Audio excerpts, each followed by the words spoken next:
Eu vou vir aqui na doutora Márcia um pouquinho, vou pegar essa carta aqui. O Balanço Geral deu com exclusividade, nós vamos repercutir. São mais de 2 folhas, viu, gente? Então, a gente começa a falar de novo sobre o caso do policial militar que matou a ex-mulher, a Franciele Cordeiro e Silva. Ontem, o corpo dela foi enterrado. O PM foi sepultado no Rio de Janeiro, mas nossa equipe teve acesso a esta carta que o Diego Almeida deixou antes de cometer esse crime bárbaro. A gente já vai repercutir com o Thiago Silva, primeiramente. Ô, Thiagão, nós estávamos lá, eu, você, a doutora Márcia Marcondes, lá no camarim da Rede TV Record, um pouquinho antes de começar o Cidade Alerta. A gente releu essa carta várias vezes. Agora a gente vai trazer uns trechos importantes aqui para quem está acompanhando o Cidade Alerta, né? Ô Lúcio, é uma carta extensa, é uma carta bem escrita, é uma carta onde ele coloca alguns problemas e a gente separou, né? Eu tô com a carta aqui na mão também, a cópia da carta, é óbvio, e a gente separou alguns trechos. E o primeiro, e bastante polêmico, Lúcio, trecho que ele fala da suposta gravidez da Franciele. Acompanhe. Nesse ínterim, ela engravidou. Ela armou isso e foi manipulando diversas vezes. Quando num dia eu decidi parar de ser chantageado, peguei minhas coisas e fui embora. No dia seguinte ela tomou o sozinha e sem eu por perto. Me chamou para ficar com ela e aguardar o efeito. À noite minha filha nasceu e viveu apenas dias. Eu não amava e nem queria saber da criança, mas é uma sensação surreal. Eu me perdi naquela humaninha pequena e depois foi levada como um anjo no céu. Pois é, Lúcio. Já em outra parte da carta, o policial diz que Franciele o acusou de ter feito um aborto. Também fala em dívida que a ex teria feito em nome dele. Veja. Por fim, descobri que ela é técnica de enfermagem. Nada contra, só não precisava mentir. Tirou o DIU para engravidar, me acusou de aborto sem consentimento, me deu um rombo no empréstimo de 96 vezes de 2.100, descontado em folha, móveis da casa, uma moto, em média 13 mil reais, que tinha aplicado e em casa. Foram mais coisas e ainda saiu me culpando e mandando eu correr atrás, me virar. Acho que ninguém aguentaria tanto. É uma carta onde ele demonstra, onde ele passa para as pessoas o que ele estava vivendo, Lúcio. Thiago Silva, a gente está conversando aqui da delegada doutora Márcia Marcondes. Doutora, 90 e poucas parcelas de R$2.100. Então, quer dizer, ele deixou se envolver pela situação também, né? Ele quis bancar uma situação, né? Você veja que 95 parcelas são 8 anos, né? É muito tempo, né? É uma expectativa muito alta. Mas o fato é o seguinte, que em todo momento durante essa carta, você vê nesse momento aqui, é que ele coloca ela como vilã, como algoz, e ele como uma pessoa que foi induzida a fazer coisas, como induzido a estar em determinada situação, ou seja, ele como vítima. Isso parece mais uma ideia de passar para as demais pessoas essa ideia de que ele seria, qualquer coisa que ele fizesse depois seria justificado. Por quê? Porque ele era uma vítima, né? Doutora, com a experiência que a senhora tem, tantos anos na Delegacia da Mulher especificamente, é um caso aqui que a gente repercute, esse comportamento do PM Almeida é normal, é contínuo, é comum perceber na sociedade assim? É normal, é contínuo. As pessoas que cometem esse tipo de crime, né, no caso o feminicídio, colocarem a culpa na vítima. Isso é normal, é contínuo, né? Ele foi levado a uma situação de violência doméstica, de violência familiar, porque a vítima assim o provocou, a vítima fez alguma coisa. Isso a gente vê com muita frequência. Pois é, doutora.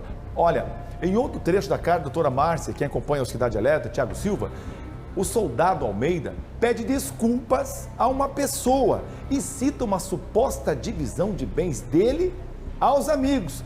Vamos ver assim como se fosse um testamento, tipo, deixo isso para aquilo, isso para não sei quem. Nós temos também um trecho disso, nós vamos acompanhar também essa parte, esse trecho aí da carta que ele fez. Roda. A minha querida amiga, desculpa por tudo. Ela sempre cuidou de mim e me ajudou. Irei mandar a minha senha e demais dados para você. Acesse meu PC, estará tudo num caderno. Devo 5.400 para um amigo. Vou deixar a moto com a chave do apartamento. Ele ficará com a moto e dê para ele a TV e o game. Acho que cobre o prejuízo que irei causar. Não é para ser um testamento. Só nunca prejudiquei ninguém e não quero quem tanto me ajudou nesse tempo.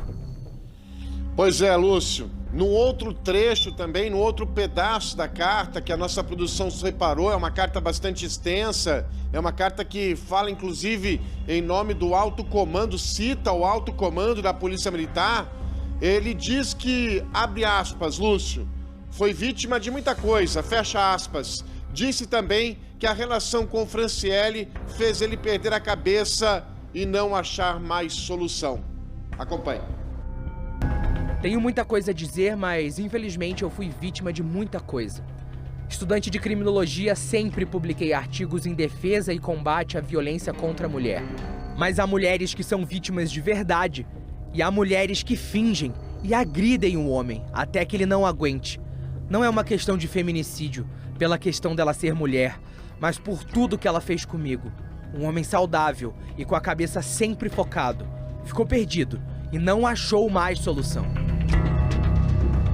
É isso, Lúcio. Também um trecho que nossa produção separou, explicando, dando justificativa para tal ato cometido durante essa semana aqui na região do Rebouças, na capital. Lúcio. Tá certo, Tiago. Olha, doutora Márcia, esse carta longa que nós lemos, acompanhamos pelo menos 2, 3 vezes, mais esse trecho que a nossa produção separou.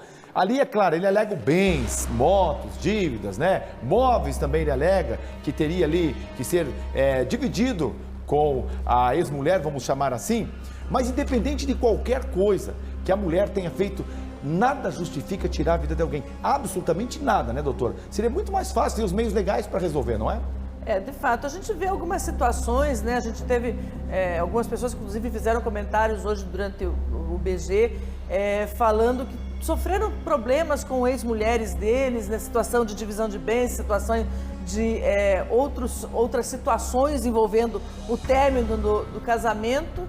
Mas essas pessoas não saíram matando ninguém, foram buscar os mecanismos legais, foram buscar outras formas de resolver.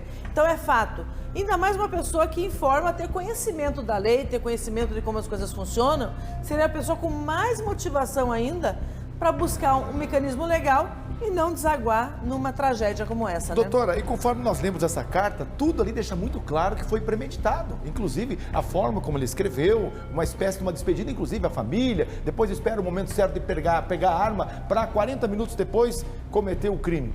Pelo teor da carta, essa carta foi escrita após domingo, né?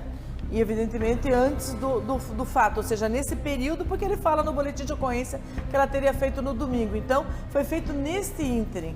E eu acredito que se ele não tivesse pego a arma, ele teria feito isso com outro mecanismo. Por quê? Porque ele já estava muito focado em que ele iria realmente se matar e antes disso atingir a Franciele, infelizmente, né? Pois é, doutora, essa carta deixa bem claro que foi premeditado. Exatamente, essa possibilidade dele tirar a vida dele e da mulher também. Inclusive, à época, quando nós estávamos ao vivo, a delegada Márcia estava conosco, nós dissemos aqui, antecipamos e acertamos, porque tínhamos uma fonte do local que ele falava o tempo todo: só saio daqui quando ela estiver morta. Dissemos aqui que ele teria dito isso lá para os policiais que estavam no momento de negociação, doutora.